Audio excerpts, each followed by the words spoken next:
Hello Blazers, welcome to episode 20 of UAB Green and Told. Original air date, Monday, May 25th, 2020. Through UAB Green and Told, we are able to share stories from members of the UAB family. I'm Greg Berry, Assistant Director in the UAB Office of Alumni Affairs. Today we are joined by Dr. Josh Carter, UAB's second Rhodes Scholar and the Director of Innovation and Economic Development for the City of Birmingham. As Josh will share, it was his exposure to poverty as a student at UAB and as a teacher in Perry County that ultimately led him to apply for the prestigious Rhodes Scholarship. I remember a number of ways where poverty was manifest, including putting a cup underneath a sink and watching a black rim fill the bottom of the cup because there was a coal ash dump not far from the wastewater treatment plant. And studying as a Rhodes Scholar at Oxford, he'll explain how, of all things, looking at a painting with his mentor helped formulate his research. I said, but what are they doing? Where are they headed? And I said, well, they're headed somewhere in the middle of the forest. And he said, that is your research question. It's got to be where all your energy is directed. Plus, he will tell us what's next for him as he works to fuse his experience at UAB with his current position as he looks toward the future of a post-COVID Birmingham. The reality is many of those jobs won't be coming back. So how we repurpose workers and when we reskill them and redeploy them is my number one priority.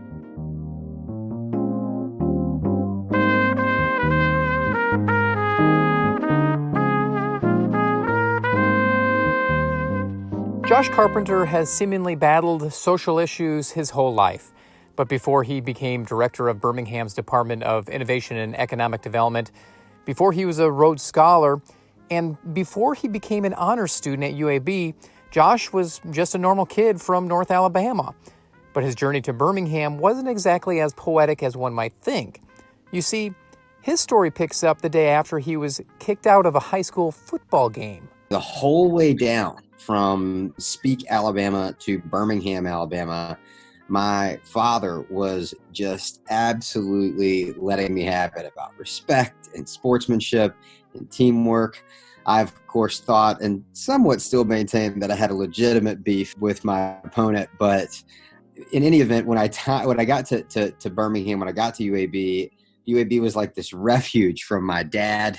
And so I was so excited to be around any other human being so that I did not have to endure any more of his withering critiques. So I was just excited to be on campus. And I think that the glow of that moment, I mean, the honors program, the stained glass windows in the church, the folks that I met there, Mike Sloan, Rusty Rushton, right away. And then in the business school, I went over and met Eddie Friend and the then dean, and so many of those folks still remain dear friends and mentors, and have been huge influences on my life, not just while I was at UAB, but beyond it. And I had the sense that there were people who cared about who I was going to become at UAB. And I visited other colleges, but nothing felt quite like UAB. And it was also already, it was a dynamic place. I could tell that there were so many students there who were from different backgrounds, who didn't look like me, and who could bring perspectives that I was hungry for as a 17-year-old in Florence. And so, I remember telling my parents when I left the honors program, man, it was like I just walked into the UN. There was so much diversity there. And I really was hungry for that, and was grateful for the opportunity to be around a lot of smart folks right when I arrived on campus. And that was certainly true when I was there. What was your game plan as you entered UAB as a freshman right after the visit? Was it to study accounting, minor in economics, or did you have a different path? I think there was part of me that always was thinking about becoming a doctor, was always thinking about medical school. But I was also really interested in the business side of things from the beginning. And, there's a book called The Bell Jar by Sylvia Plath. And there's this one scene in it that has stuck with me for a long time. It was about when she was a great student in high school, but then when she moved to college, the character Esther Greenwood had to pick a path. She either needed to go down law or journalism or medicine or teaching. And she felt as though her education at that point had been a beautiful tree, and that she was being asked to saw off a portion of that tree. And for me, college was a tough experience because I didn't want to have to pick something. I guess what the kids today would call, I had major FOMO, right? I didn't want to have fear of missing out in any one lane. And so I went to college knowing that I wanted to sample as many courses as I possibly could. And the interdisciplinary nature of the University Honors Program enabled me to do that and then pursue business as sort of a background. I studied accounting because there was an amazing faculty there. And quickly, my dad said, you're interested in a lot of things, philosophy or politics, or, he said, but don't pick a hobby. Do something that could be a trade. And that's probably true for him because he is an electrician. And so he said, do something you can do your whole life if other pathways don't pan out.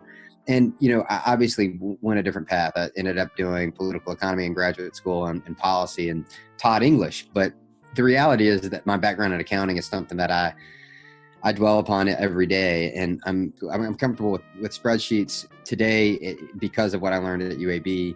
My background in business at UAB has enabled me to take on new roles and maybe go after new challenges because I am comfortable with the language of business. UAB is a school where a lot of students are uber involved. What was it like for you as an undergrad getting involved with things? That was probably one of the major reasons I chose UAB. I thought everybody I met seemed like a Renaissance woman or man. And I wanted to be a part of that. I was involved in high school. And, one of the things that I did immediately was I got involved in student government. While I was there, I actually started a couple of different organizations, including Impact Alabama, which is now Impact America, which leveraged sort of what we were doing in the classroom as in tax accounting to actually prepare taxes for low-income individuals in the area. And that opportunity really shaped the way I thought about a lot of things. I started looking more closely at the tax code and how our taxes were driving revenue, not just for the city, but the state, and how those things then funded major public services like schools, and where inequality was arising in our economic system because of structural deficiencies in our tax program. And so I think I had a lot of faculty members constantly connect what I was learning in the classroom to activities that I was doing outside of them. Perhaps the most transformative experience for me was I did some tutoring at a couple high schools. I had one particular experience with a student named John who I got to know pretty well and went to his games and spent a lot of time with him. That experience taught me that I really want to do this more. And so I left Birmingham, I left UAB and decided to go teach in the Teach for America program, and built relationships with many students like John on and off the field, and realized that teaching is something that I had a deep passion for, and I guess I had it in my DNA. My mom was a teacher. My dad teaches at the apprenticeship school, and my sister is a kindergarten teacher. So it probably should not have come as a surprise, but the experiences that I had at UAB were absolutely fundamental to what I ended up doing down the line. So you taught for a couple of years in Perry County. You were actually named Teacher of the Year there in 2012, but it didn't last for long. You decided to take another course. Talk a little bit about what went into applying for the Rhodes Scholar and what all is involved with that. Yeah, first in 2010, I was a teacher in Perry County and taught English and absolutely loved it. Taught theater. We didn't have many art classes, and so I just have to tell this story quickly. So we didn't have any art classes, and so I went to the school board and basically lobbied for arts classes. And I had these studies from the National Endowment for the Humanities, National Endowment for the Arts, saying, students who have a deep experience with arts are 25% more likely to graduate from high school. And they said, well, that's great, Coach Carpenter. Why don't you go ahead and teach one? And so on my planning period, I taught the only form of art that I had any experience whatsoever with, which was theater. And so we put on, I think, the first play there since racial integration had actually happened in the school. And it was a phenomenal experience. Together, the students and I rewrote Romeo and Juliet, an adapted version for Instead of Verona, the township of Verona, a medieval town, it was instead about the Verona High School in a rural Alabama setting. So instead of Tybalt, we had Timmy. Instead of Friar Lawrence, we had Brother Lorenzo. But it was an amazing experience, and I really, really enjoyed that. But what it also taught me is that experience that I was having with those students that they were having was rare, and it shouldn't be. The fact that Perry County at the time was the 5th poorest county in America, and many of my students were living out those consequences of chronic underfunding. I remember assigning a paper, and students couldn't finish it because the library actually just couldn't pay its bills. I remember a number of ways where poverty was manifest, including putting a cup underneath a sink and watching a black rim fill the bottom of the cup because there was a coal ash dump not far from the wastewater treatment plant in Perry County. I realized that addressing poverty and the symptoms of poverty was extraordinarily important to me. It's something that I wanted to attack at a systems level with my career, and that the work that I was doing in the classroom was important, and certainly has grounded me in the experience of what it's like to be a teacher, to try to create an educational environment in such really challenging circumstances.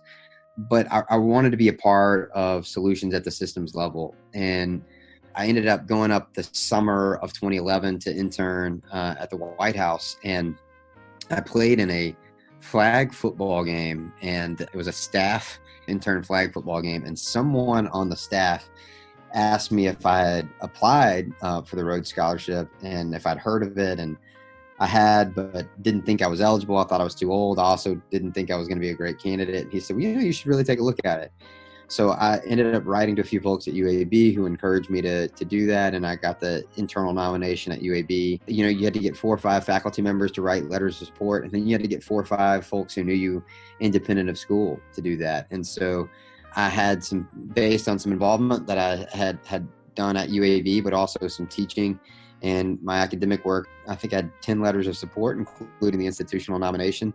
I felt just absolutely lucky to get an interview, and so I ended up getting one of the scholarships and got to go over to Oxford for a few years. So you go to Oxford, you go to England, you were selected one of 32 Rhodes Scholars. You earned a Master's of Science in Comparative Social Policy and then a Doctor of Philosophy in Politics. Those 2 routes, was that based off of what your career had done, meeting John, working in Perry County and all of that, so it was just a natural progression? The study of policy and politics really, especially at Oxford, is a mix of what might be called political science, political theory, and political economy. And my work, my research area in particular, hinged on that sort of political economy, political science intersection. Specifically, I was interested in uninsured individuals in Alabama, how they thought about themselves as individuals and voters, but also how they had access to healthcare, how they thought about themselves in the labor market and where they were getting jobs if they could, and how health insurance or lack thereof affected their labor market entry. And I think a lot of those questions were unfolded by my experiences in the classroom, and I think they were informed by the learning I did at UAB. One of the things that I say a lot is, UAB is a place that taught me how to think through really good and thoughtful answers, and Oxford is a place that allowed me to unfold a lot of questions. One of those moments that I remember is I sat with my supervisor. We went to the Ashmolean Museum, and I was in a stairwell.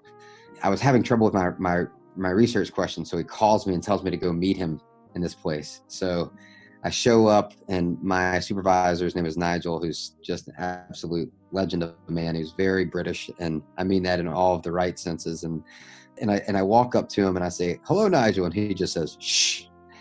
And he says, "I want you to look at this painting." It was a 3-panel painting by Paolo Uccello. I think it was a 15th century painting, a Spanish painting. And it's called The Hunt in the Forest, and it shows in just florid detail dogs and hunters, and their all of their energy is sort of raging towards this spot in the middle of the woods, but you can't see what they're on the hunt for. And so he says, what do you see? And I started talking about the colors. I started talking, and he said, but what are they doing? Where are they headed? And I said, well, they're headed somewhere in the middle of the forest. And he said, that is your research question. It's got to be where all your energy is directed. And you need to start thinking through, don't try to window dress. Don't try to use flowery vocabulary. Focus on the question you're really trying to answer and why you were trying to answer it. So that's what I did. And I spent quite a bit of time with him and wrestling through a lot of those questions. I'm grateful for the opportunity that I had at Oxford, really to step away and focus on things that had been a part of what I cared about for a long time, but maybe I didn't have the time or the perspective to explore them. Did you ever think as a kid growing up in Florence, Alabama, you would be a Rhodes Scholar, part of an elite group? Absolutely not. Absolutely not. And, I've had a chance to serve on the committee. I'm actually on the American Association of Rhodes Scholars board, and I get to work with a few of them here at City Hall, and, still stunned every day that I get to be a part of this community, and really honored to be a part of it. Some of these people that I've interacted with are among the most talented and brilliant I've ever met, but they're awfully grounded. And, there were times where I felt really out of place, and I had this sort of almost feeling like I was dislocated. I remember wearing a white dinner jacket and, sipping port and in a hall at Oxford, and looking down at my watch and realizing that my students were, in third period, and just having this just crushing feeling of, boy, am I out of place. I don't think you ever overcome that. I think we all feel that to some extent, or at least I hope we all do. But I'm grateful that I've been in those rooms. But I think the moment you start to feel like you belong in them, you lose a little bit of yourself and who brought you up. Now, before you got to the City of Birmingham position, you worked at UAB, and you worked as the UAB Director of External Affairs in the Office of the President. A long title, meaning what? That's a great question. I've heard that the length of someone's title is correlated to their importance, inversely correlated to their importance. So the longer the title, the least important they are. I had a chance to work really closely with President Ray Watts to operationalize a lot of his strategies in community engagement and economic development. He believed that the role of higher education, but in particular an urban public academic medical center, was to open up new ways, new platforms of education to people in the community. And obviously he grew up in West End himself and cares a lot about making sure that education access is real for our students. And he's lived that out now with the Birmingham Promise. But one of the things that he was also really passionate about was how we could leverage our heft as UAB to extend educational opportunities to members of the community.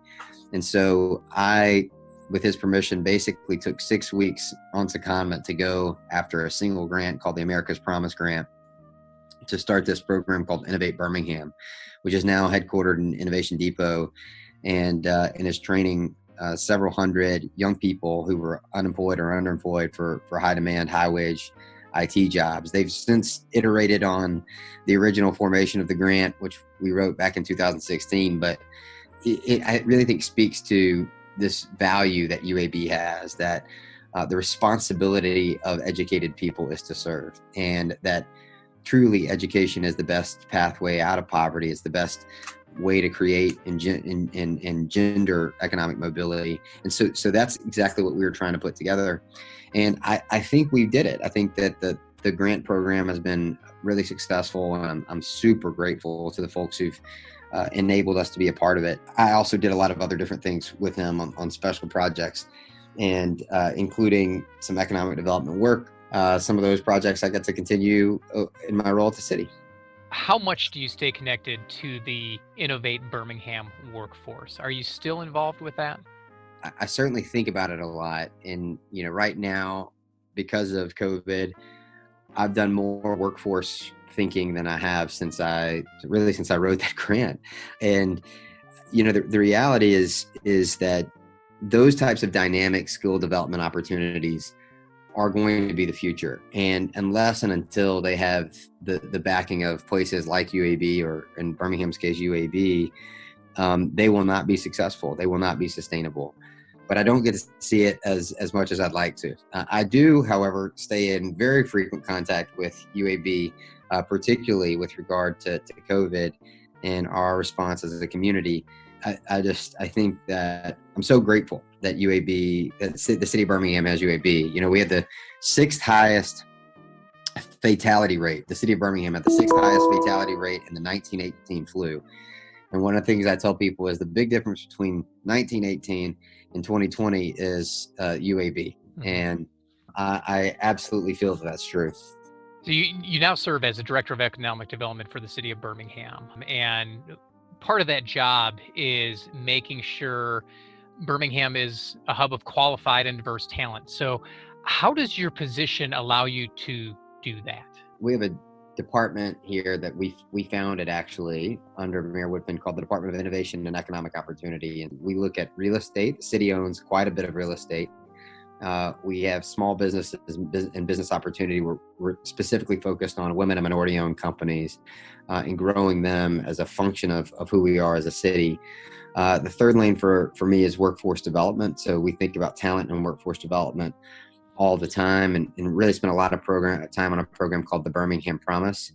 We also have what we call the business retention, recruitment, and expansion lane, which is about traditional job creation and job growth. And then the final lane is innovation. So that's process innovation, everything from, modernizing business licenses to creating greater connectivity and partnership between various institutions and organizations in our community.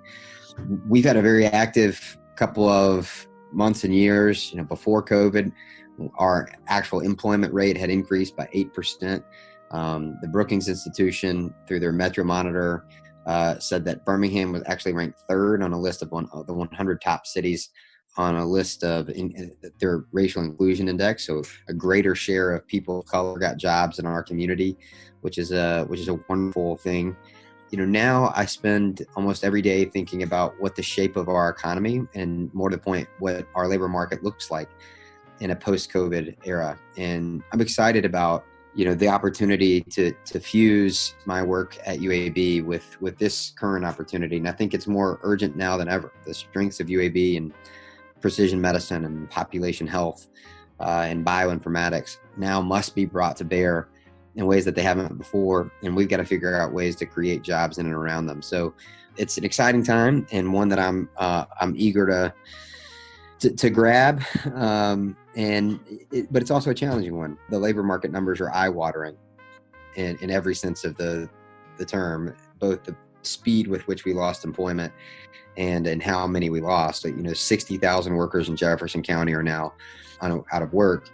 And many of those jobs, the reality is many of those jobs won't be coming back. So how we repurpose workers and when we reskill them and redeploy them is my number one priority.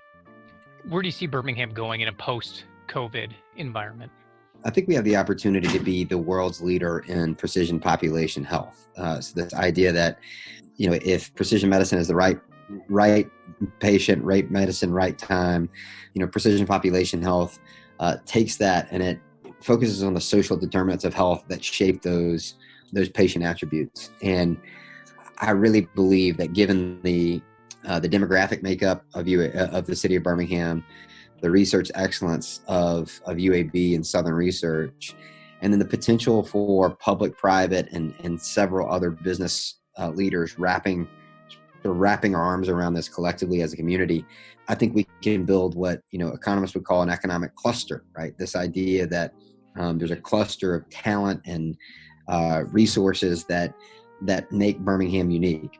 Dr. Vickers, the dean of UAB School of Medicine, has often said is that COVID has revealed the lethality of health disparities, and that's not just a consequence, or it's not just a consequence Birmingham is seeing. It's one that the whole world is seeing. And so I think people are going to be looking to places like Birmingham, not just for more effective means of public health, but also for a model for how to do it, and potentially for it to be the epicenter for that type of precision population health management to go and be more effective throughout the country.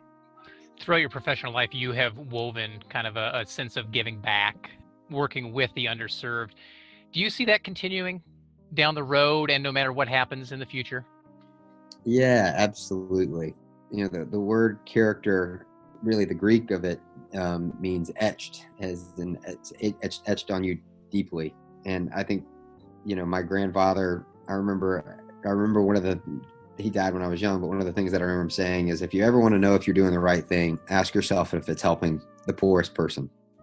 I think that's pretty doggone good advice. And I see myself through the gifts that I was given at UAB, through opportunities that I had at Oxford. I was given a lot of opportunity to study on other people's generosity. And in many cases, I believe it's my responsibility to give back where I can and where I have the opportunity. And so I think service will be an important part of what I do next. No matter what role I'm in, it will always have that tilt, because that's sort of who I am.